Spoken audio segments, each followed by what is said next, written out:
Welcome to the Selling from the Heart podcast on the From the Heart Business Network. You've joined a global movement of sales professionals who are dedicated to being authentic and building trust. We call it Selling from the Heart.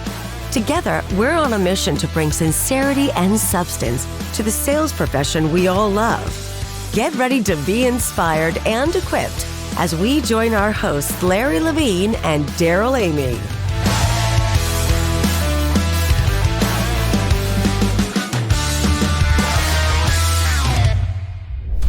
Hiring salespeople based on a resume or a great interview is like drafting players based on their Instagram highlights. They look amazing in the clips. That's until the real game starts. Exactly. Every CEO's been there. The interviews go great. You think you're bringing a top performer onto your team, but once they hit the field, they can't close, won't prospect, and blame the leads. That's exactly why we recommend Sales Index Unlimited Candidate Assessments. It's your sales recruiting engine that screens every candidate against 21 proven sales competencies, benchmarked against 2.5 million sales professionals worldwide. That is more than a personality profile. You'll know with confidence who can sell and who will actually do the work.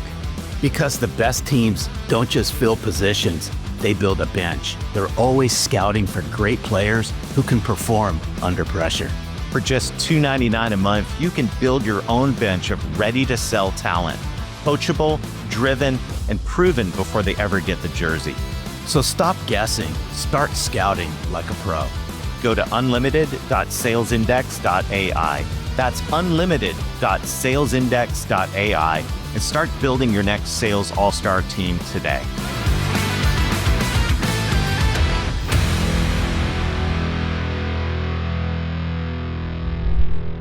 Hello and welcome back to the Selling from the Heart podcast. Your co-host, Darrell Amy, here today with Larry Levine. What's going on, Larry? We've been kicking the year off just absolutely strong. I love when we have great guests that come on the podcast. Today, we're in for a real treat, Darrell Amy. You are going to feel the power of love. Just wait till you meet our friend Owen Burns. Hey, welcome. If you're new to the show, by the way, we'd love to welcome you here. You've joined a growing community of sales professionals that are dedicated to being genuine, being authentic, building trust. We call it Selling from the Heart. And we always love to give a shout out to our friends around the world. Yeah, absolutely. I'm going all the way down to South Beach for this one, down in Miami, Florida. Luis Cordova, I appreciate you. Keep doing the great work down in Miami area. Fantastic. Yes, we are absolutely cheering you on. Well, today's guest, he's someone who's spent his career helping leaders build the high trust relationships that drive long-term success. Owen Burns is a trusted advisor to CEOs and executive teams, bringing decades of leadership experience across Fortune 500 organizations, Series A startups, and top-tier management consulting. His work has influenced cultural transformations, guided IPOs, and delivered strategic impact at some of the world's most respected companies, even earning him features in Forbes and Entrepreneur Magazine. But get this, Owen is the author of two great books, The Power of Love and The Love Switch. These books challenge leaders to rethink influence, connection, and performance through the lens of trust, empathy, and emotional intelligence. Owen's message is simple but powerful. When leaders show up with love, not sentimentality, but courage, care, and clarity, they unlock deeper engagement, healthier conversations, and stronger business results. And he's here with us today. Owen, what's going on? Welcome to Selling from the Heart. Hey, Darrell. Hey, Larry. Thanks for that intro. Love it. It's all good. I've been looking forward to this. That's right. Wow. We're going to feel the power of love today. And as we get started, though, you know the question that every guest on the Selling from the Heart podcast answers. And Owen, that is, what does Selling from the Heart mean to you? Yeah, so thanks for that, guys. So it really comes down to one simple thing. It's showing up with the courage to care. And that's what, having that authenticity, being yourself. And sometimes that means the deal doesn't go our way, right? But that's okay. And that builds trust, and trust builds business. Mm-hmm. Oh, this is so good. I want to expand on this. Oh, and this courage to care. You got to peel this one back for us, because I think the key word in there is we all care, but it's the courage behind it.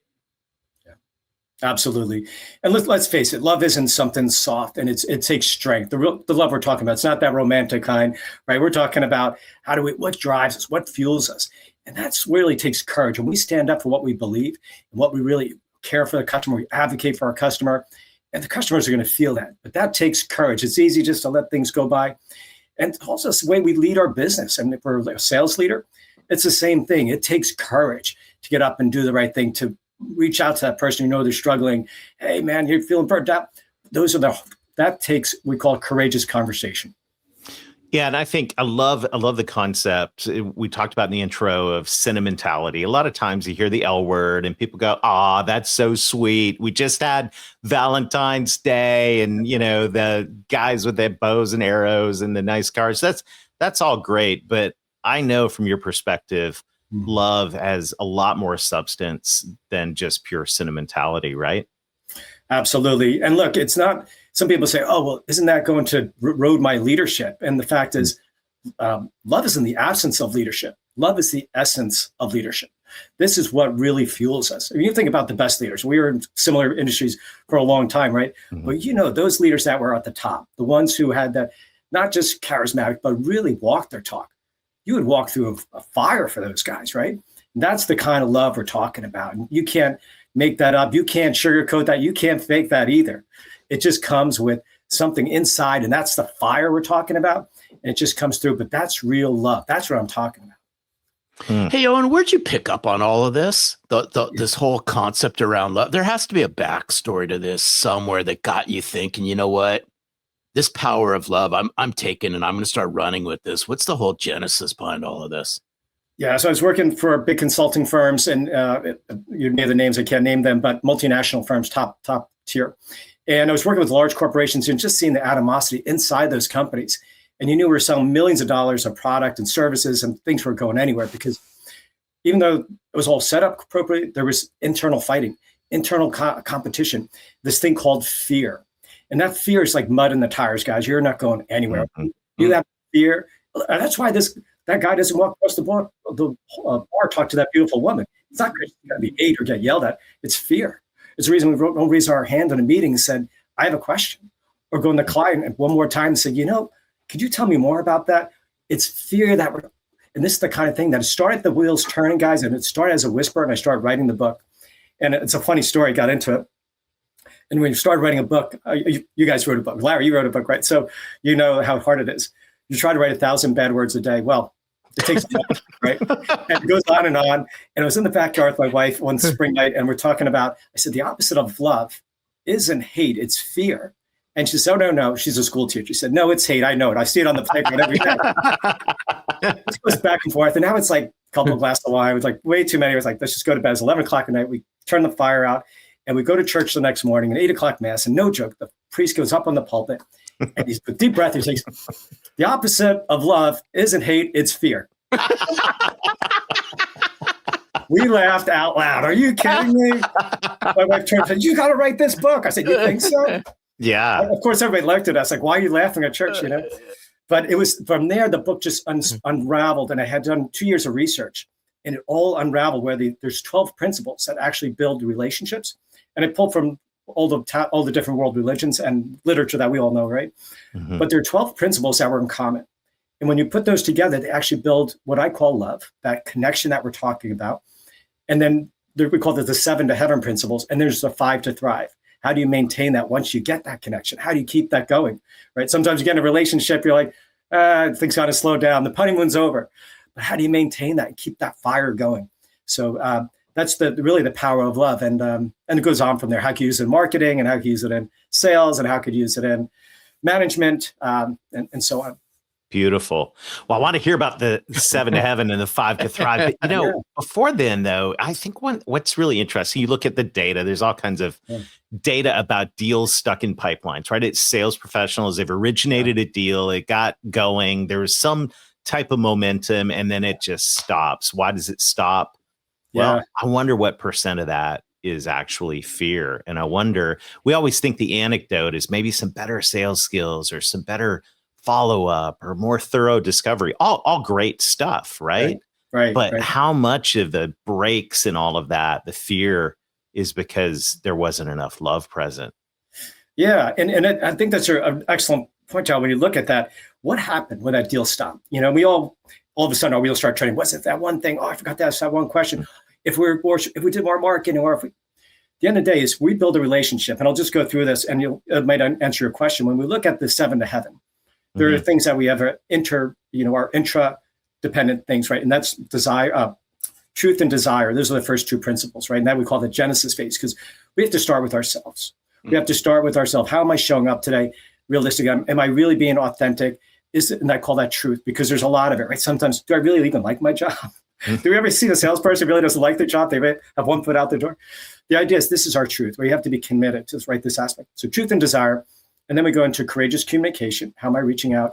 And then it's humility. I'm reaching out. Am I really listening to what's going on? Right. And all the while in sales, we know we have to be asking questions all along the way. And the next phase next principle after that is equality, because let's face it, when we're in sales, sometimes you don't feel like we deserve to be in the room and we don't ask those questions, but we have to show up and say, I deserve to be here. I got a suit on or whatever. We've all deserved it. So we're equal. And then it's commitment and intimacy, because we have to go through those phases. Once the first 2 are our intra-dependent and the rest of them are external or interdependent, where we're reaching out to the client. So when we're in those phases, if something happens, we could say, well, is it me? Probably not. Where in that phase? Did I ask the right questions? Did I have the humility to actually listen? Sometimes we have our pride in salespeople. We all have egos, but that's the concept, right? We want to make sure that we ask those questions and we have that relationship. When we build a relationship with a client, when we get to that place, we have that intimacy. That's magic. And when you have that client, you just can't wait to see each other. And then how do you maintain that on an ongoing basis? It's inspiration, patience, kindness, forgiveness, and celebration, right? And so that's how you maintain. I mean, imagine any relationship without forgiveness. It would be a very quiet dinner table, wouldn't it? But it's the same with business, because things are going to go wrong, things are going to happen, but we have to continue to inspire our customers and be patient and be kind and forgiveness and learn from those mistakes. And then celebrate all the wins all along the way, because there's a lot of wins, right? When we do that, we build a relationship with our clients. And when something goes wrong, we could pretty much point to one of those areas, we could shore that up and we could fix the deal and move on. Wow. Oh, this is so good. I could throw some song titles in this thing, but I'm not going to, because it'll just take this thing off road here in a second. But I love this 7 to heaven and 5 to thrive. Is there any sequential order that, and the reason why I'm bringing this up is I know salespeople out there, they like to skip certain steps in order to get to the finish line faster. So, I mean, is there a sequence to this, or what happens if somebody tries to skip over one of these? Yeah, I mean, let's face it. I mean, how many times we take the last 2 principles, commitment and intimacy. If somebody really in a romantic relationship want to be intimate without the commitment, things usually go wrong, But the idea is there's a priority here, and you have to build trust along the way. So that's why you have truth and desire in front, then courageous communication and humility. When you get to those points, you're building trust with your client. You're also building trust with yourself and your team. You're communicating back to the office and all along the way. But that trust is such a foundation. So you need to build that like everything else, and then you can move forward. I want to zoom in on the courageous communication for a minute, because I think one of the challenges, and we have awesome audience of relational sellers who love people and all of that. And I think one of the, if there's a downside to a relational selling style, it's often this unwillingness to confront, or this unwillingness to push. It's like an over kindness, if you will. And it ends up, and I think at its heart, it's actually not love. And I'm curious your thoughts about this, having courage in the conversations we have with our prospects and clients. Yeah, no doubt. Again, look, I mean, we're not talking about being nice. You can't just open the doors and let all the horses out of the barn, right? You have to. It's not like that. This is about doing the right thing for a customer. You have responsibilities, client. It kind of leads into accountability, right? And so when we think about accountability without fear is compliance, and that's a drag. Nobody wants to be around that. Same with love. Without compliance, you have chaos. You just oh, sure, here's my price book, or that wouldn't work either, right? But when you have compliance with love, you have growth, you have connection, you have all these type of things. So that's what drives people. And when we get to that place, those are things when we end up a situation where we're saying, oh, I'm being too nice or too, that's not the case at all. Showing up with love means you're holding each other to a higher level, because we all get along. I love you, man. Because we love each other, we're going to hold each other to a higher standard. That's what we're talking about. So it really is, being nice is something else. That means somebody's probably not following the rules or really has their head in the game. Showing up with love, you're showing up with purpose. Mm-hmm. What do you think the struggle with all of this is, Owen? I mean, you've been in corporate America for quite some time. What's the struggle? I mean, this is easy stuff for all three of us here to talk about, right? Because it's in our DNA and we live it, we breathe it, we coach to it. Where's the struggle? I mean, here's why I bring it up, because most people have no issues bringing this in their personal life.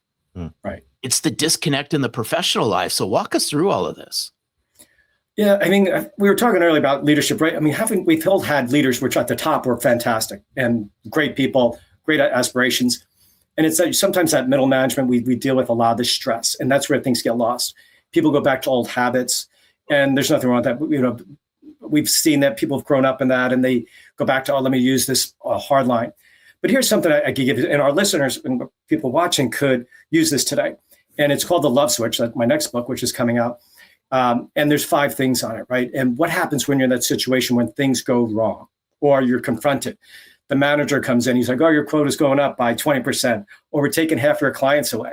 Or the client calls up and says, yeah, we're going with another vendor, or we're thinking we're just not going to do anything, right? We've all been there. How frustrating is that, right?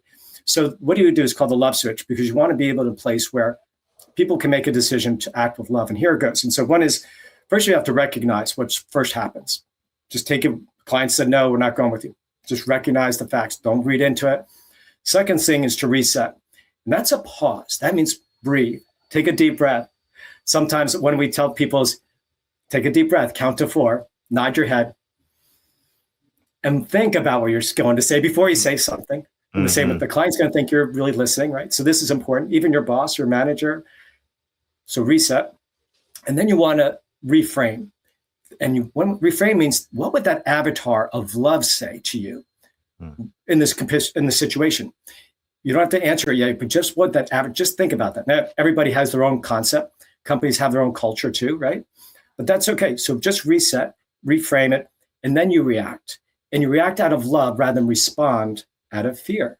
Because we all have that. Why is this deal closing? Why is my quota going up? How come you didn't make plan? But if you respond out of love, you have a little process here, and then you reconnect afterwards. You go back to your office, you slam the door, right? I can't believe. But the idea is you then breathe, you reconnect, you say, I'm glad I handled that. I'm a better person for it. Now that person's going to go back and we're building trust relationship. I didn't get that deal, but the client, I'm letting them go and we're going to move on. We've now built a relationship that's going to be better for it. And we've earned the respect of that client, and we respect our team, and everything gets better. Is it a perfect scenario? It's like, there's still things that are going to happen. But when we show that the love switch, we flip the switch, we call it, good things are going to happen. It doesn't mean it's perfect at all, because, we're all human. But at the end of the day, if we have a process we can follow, imagine your team doing that. It'd be a better world, a better day anyway. And we go home feeling better with our families and friends.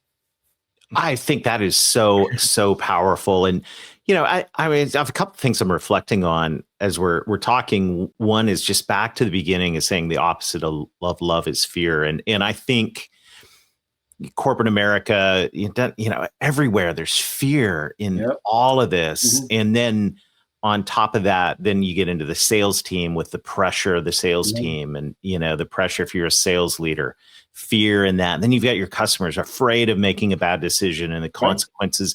Like, all of this is there's so much fear swirling in the middle of that. And I see in the midst of that too, horrible statistics around mental health in the sales profession as well. It's something we talk about quite a bit here on the Selling from the Heart podcast, because when you look at the data on that, it's, we don't have to look at the data. We all know it's really not good. Yeah. And so what I see here, and I'm curious your thoughts on this, is this is more than a coping mechanism. This seems like a a mindset, a framework, a way of going about things that is almost like not a nice to have for a sales professional in today's world. But I think the stuff you're talking about is a gotta have it. Absolutely. This is a call to action, right? And for me, it's a mission because I've lived this. I went through this. I've had friends that really suffered dramatically, right? And look, Satya Nadella, the CEO of Microsoft, just said they went from a place of ambiguity to anxiety. And he was on the record for saying that, right? And all that stress that they're dealing with. And to replace that, they said, we have to go from fear to love. I'm like, that's right out of my book, Satya, but the idea is like, good. But it's great. I mean, but the idea is like, that's where America is. And here's the other thing. Listen, I don't know if you picked this up before, but the Surgeon General came out with this massive report. Everybody should check it out. It's online. It's called The Epidemic of Isolation and Loneliness in the United States. That's the number one issue in the United States right now, because all those things we're talking about, depression, obesity, diabetes, cancer, many cancers, a lot of these things that we're dealing with, hypertension and stress, they're related to this workplace stress. And that's costing $150 billion to the US in workplace stress absenteeism, right? So just imagine the income on it. So it's good for a business if we turn that around, but the individuals as well. Because imagine if all these people are dealing with that stress, that depression. If we could turn that around, we could change the world. We can make people healthier, happier families. Just imagine that, right? Communities, people have more time. And here's the other thing. AI is making a huge shift with us, and that's going to help us in sales. It's going to help us a lot. Then today it also creates a lot of uncertainty. Things speed up. And so that amplifies also all that stress, the good stuff and the stress too. So this is a really important conversation to have, guys, because we need to do this. We need to step up. We also need people to say that love is the thing that's going to get us through. Love is greater than everything. There's so many songs written about it. Larry, I hope you break into song too, but as I said before, I can't wait to hear it. But that's Huey, I'm telling you, I've been holding back on this one. Oh my God. Huey Lewis would love you right now. Oh, there you go. That was on my first cassette tape. Wow. Yeah. Oh, now we massively digressed. Oh my God, we just dated ourselves. I want to hit on this loneliness for just a moment. Yeah. Because I think love helps with this. Because whether you're a salesperson, you're a sales leader, you're an executive, you're a president of a company, you never know what somebody is going through. You absolutely have no idea that just one conversation where you lean in, maybe you put your arm around them and you lean in a little bit. Yeah. Could spark something. But this whole loneliness, I'm so glad you brought this up because I just watched something recently about loneliness and the epidemic and what the Surgeon General says. They said it's almost as worse as smoking cigarettes. It's equivalent to smoking 16 cigarettes a day. Yeah. Imagine that. I mean, I wouldn't want my kids to work in a place like that. Yeah. You know?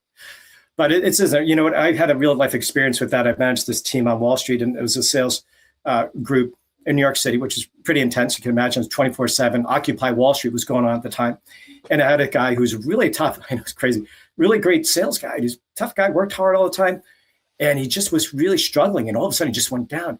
And I just had a conversation with, as you said, Larry, just, hey, what's going on, man? And I didn't come about the numbers. And I could have come, hey, man, so let's sit down and talk. What's going on? And he started telling me about stuff he started seeing on Occupy and all this other stuff. And we could see folks, and he just let it out. Well, long story short, I'm not going to get into details, but he turned around within like 2 or 3 weeks, top of the heap again. And it was just amazing, just that little conversation, guys. And also, there's things we do, right? There's a ton of things we could do. I coach people. I do one-on-one coaching. I tell people let's do breath techniques, pause and breathe, right? Take some time, hydrate. That's so important. Make sure you get rest. And if you need coaching, get coaching because coaching is going to get you back on track and let it go, man. Because sometimes people want to go home and tell their wives the same stuff, or their managers, or their buddies too, right? Because sometimes we hold that inside. A lot of guys do that too, right? So it's important that we say, hey, you know what? We're human. This is real. But how do we beat that? With love. We got to love ourselves first, and then we can love others. So wrapping this conversation up, this is fantastic, and I think this is a conversation we got to keep on having over and over again, and reminding each other of what if our friends listening in, maybe asking for a friend, how would you? What are some questions you might ask yourself if you were going, okay, I want to see how I'm doing, in this area. What are a couple questions you might sit down and have a pen and paper and kind of ask yourself about this?